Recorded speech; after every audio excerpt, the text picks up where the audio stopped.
What you getting today? Get a high temp, take my beard down, mustache skin. That's about it. What's going on, YouTube? I appreciate all my subs that's here, been here, and my new ones. Without further ado, let's lock right in. Starting off with the cut, like I said, a prepped head always the best head to cut, so I ensure that I pick my client's head all the way out. Just so I can get a smooth transition, a smooth, when I'm chopping his hair down, it can be smooth and all even. Yeah, I'm going in with my 1.5. I feel like this 1.5 laid his hair down a lot, and the wave just pop out a lot. Okay, I'm standing away from his crown because I do not want to create a light area, so I'm just flowing in the way that his hair usually go. Like I said, some guys are usually light back here, and that's okay. It's not your fault that it's super light. Now I used the 1.5. I could have kind of evened it out and probably put a 2 on it. But like I said, at the end of the day, it's really a preference thing. As you can see, his waves are popping. If you don't have a pair of detachables, please go get one. Yeah, I'm taking my trimmers, Fabulous Extreme 45, and these things are smackers. They're not my hitters, but they could be. When they're my foil shaver, level all the way open. We're gonna level all the way open, baby. Going up my fingers width, and we're gonna halfway close it right here. Just trying to create some transition. Now we're gonna close it fully. Yeah, the way these things just glide across the taper, glide across fades, and just glide across the head in general, I will recommend these to almost anybody. Here on the bed work, you're just reversing the steps that you did on the temple area. Just as again, time and time again, we just trying to create some transition, trying to get some transition of some go. Some go to go to the next the next guard. Here, because we use 1.5 on the detachables, we are able to use a 1.5 open going against the grain, the debulk. It's not going to take off a lot of hair. It's not going to take off just a tiny bit. It's going to get you just right where you need to be. Here I'm going to my one guard, softening up this line so my 1/16 can come do his magic, come through, and work behind it. As you can see, I'm brushing one fade and one, brushing one fade and one. Most barbers use combs. I just couldn't never get with the theatrics of using a comb. Just some cuts, maybe like a close fade, maybe, but like majority of my cuts, I'm using a brush. And if you are using brushes, make sure you wash your brush. Yeah, I'm going all the way close with my 1/16. This is my 1/16 on my Stylecraft Instincts. These are a good pair of clippers too, as well. So if you don't have a pair, invest in. Now I'm just detailing, using my lever. Just detailing, using my lever. Because I took his facial hair to a 0.5, which is a 1/16, I'm able to detail it with the same guard and take my lever off. As you can see, I'm just using the teeth, two corners of 2 teeth that's in the corner of my blade, just detailing. Once I feel like once you learn your guard systems and your clipper or your trimmer, you will cut hair a lot more easier than what you know. Trust me. Once you get it down pat, you'll know so much. You'll feel more confident. Yeah, like I said, these are my hitters, but they're not my hitters. So I'm able to put it on his neck without irritating him. As you can see, he's not moving at all. And you want to keep this taper super low. You don't want to go up too high. You don't want to stay super low. Just cleaning them up. Yeah, I'm going level all the way open. It's kind of flicking out, not doing too much, doing too much digging. Just having it there for real.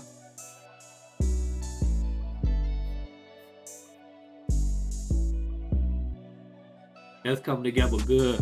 Like, that's dope. Look good. Still got my level all the way open. Now I'm going halfway closed. Just detailing.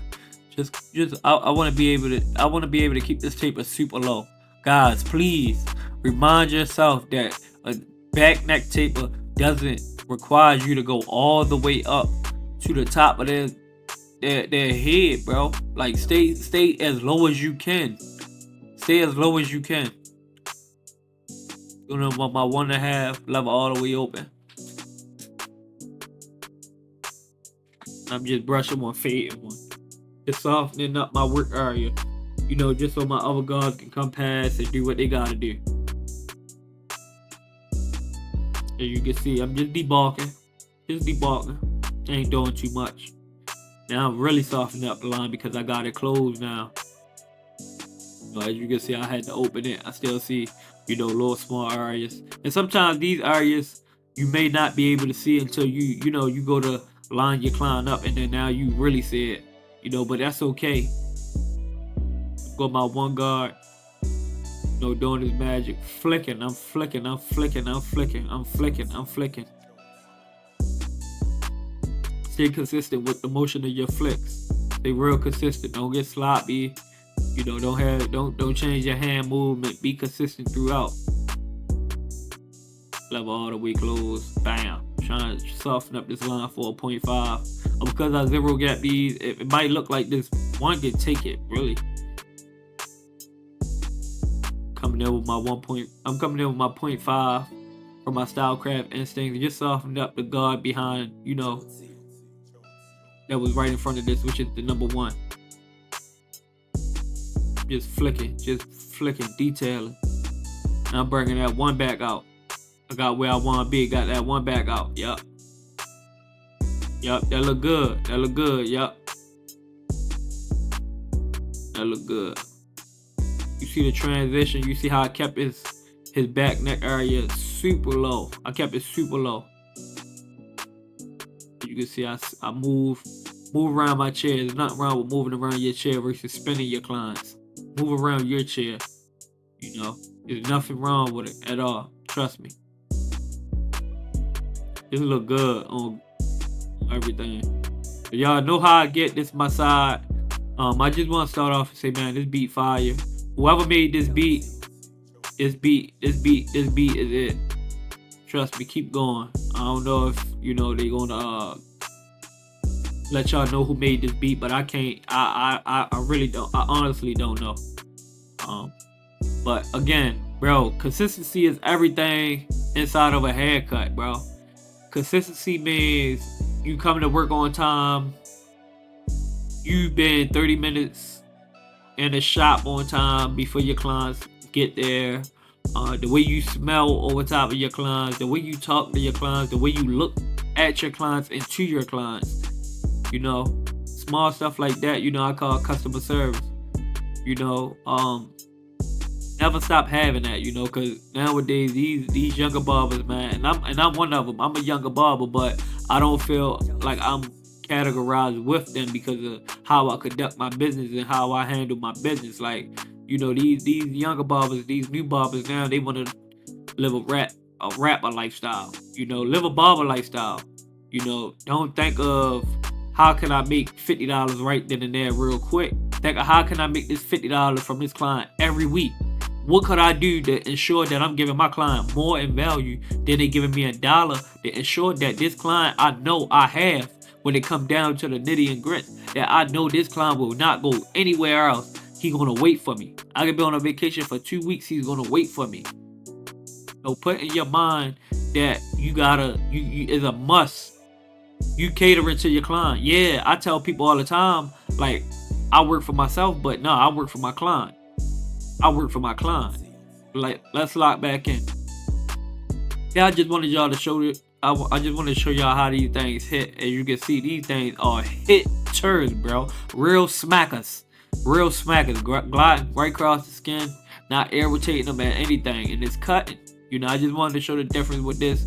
No hold and spray, and you know what my trimmers can do when I gap on my own. You know, shampooing your client's hair is everything. You know, as you can see. Now these is my Low Pro FX, is Blue FX blade. You know, I set and modified my own blades. As you can see, it's creating an ash line. And the reason why you see it look like hold this spray or whatever, my client got a facial. And, you know, of course, some of the product drip past his ears to, you know. Here, I'm showing you, man, these things are creating an ash line, man. Like, you know, prep the skin properly and you can get everything you need out of your trimmer. You can get the best work, man. Trust me. Your enhancements will lay longer, everything. Look, I'm just tapping and going. Ash line, just tapping and going. Ash line. Just tapping and going. Ash line. You know, same with whatever trimmer, bro. Like these ones, you know, just tapping and going. Ash line. Like I stayed super low right here because I didn't want to unevenly take them up too high. So then that's when I followed up with my work to ensure that it's even. As you can see, I'm just tapping. I'm just tapping. Ash line. Just tapping. Just tapping. Not irritating my client or anything. And this natural cut is dope, man. But you know my client wanted enhancements, so I'm going to provide what my client want. I'm going in with waterproof enhancements that's built for longevity. You know, I came from the 245, the OG Walker. I came from, you know, the Kiss Express. But this right here is what set my haircuts.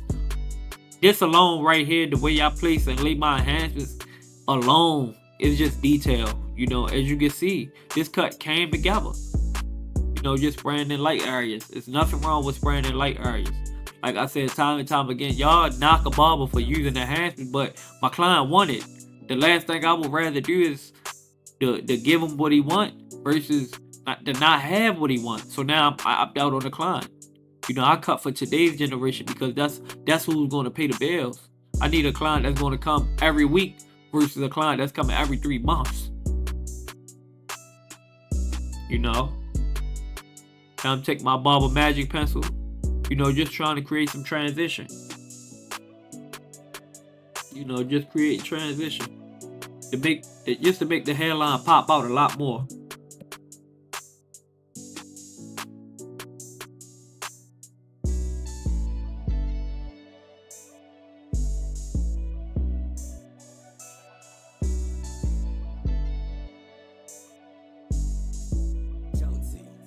Yeah, so this cut coming together clean, bro. You can't tell me this ain't. I'm tracing over the pencil just to create a pop, man. This cut came together dope, man. Dope. Like this it look good, bro. It look good. Look good, man. Like you don't want to do too much with the pencil, but you don't want to do Nathan at all. Because he do not want to look like a Philly goat. I'm just hitting at the line. I really don't show y'all my razor work, but this is my razor work. This is my razor work. Super clean. Them Dorco blades, man, them things are not sharp at all. Throw them away. Next best thing, the feather blades is the premium. If you're not using a feather blade, in my opinion, you know, I like to rotate my blade, but they say don't really rotate your your feather blade. So, you know, this is what it came down to, me using the premium blades. This look good. This look good. You tell the camera how you feel about it. Oh man, that was every time. Never miss. Never miss. On point every time. Clients, listen. Barbers, listen. Everybody that's on my page, just pay attention, man. Detail is everything, bro. I have guys coming in looking completely like this. They don't mind spending the buck because they're going to get a bang for it. I got clients looking like this, transform them to looking like this. Man, lock in, man. Lock in. Lock all the way in. There's nothing wrong with studying your craft, man. This cut right here, man, this cut fire, man. And I don't mean to like glaze myself, but bro, listen. You know it, I know it, we know it. Like, lock in, bro. If you don't already, drop a sub, bro. Like and comment. Appreciate it.